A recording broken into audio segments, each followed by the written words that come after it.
ఏపీలో కూటమి ప్రభుత్వం తొలిసారి కొత్త పెన్షన్ల కోసం దరఖాస్తులు స్వీకరించేందుకు సిద్ధమవుతోంది. ఇప్పటికే 2 ఏళ్ల పాలన పూర్తి చేసుకున్న ప్రభుత్వం పెన్షన్ల కోసం ఎదురుచూస్తున్న వారికి ఈ మేరకు శుభవార్త చెప్పింది. ఈ నెలలో కొత్త పెన్షన్ల కోసం దరఖాస్తులు స్వీకరించాలని నిర్ణయించింది. ఏ పెన్షన్లకు కొత్తగా దరఖాస్తులు స్వీకరిస్తారు, అర్హతలు ఏంటి, ఇందుకోసం సమర్పించాల్సిన పత్రాలు ఏంటన్న వివరాలు వెల్లడించింది. రాష్ట్రంలో కొత్త పెన్షన్లకు దరఖాస్తుల స్వీకరణ ప్రక్రియ ఈ నెల 12న ప్రారంభించబోతోంది.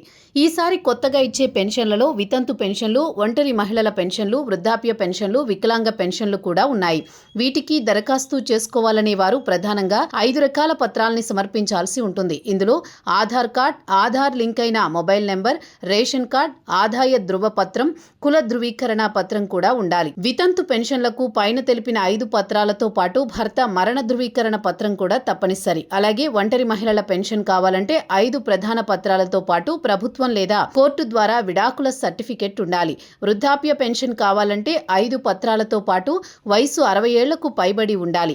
వికలాంగుల పెన్షన్ కోసం 5 పత్రాలతో పాటు వైద్యులు ఇచ్చే సదరం సర్టిఫికెట్ కూడా సమర్పించాలి.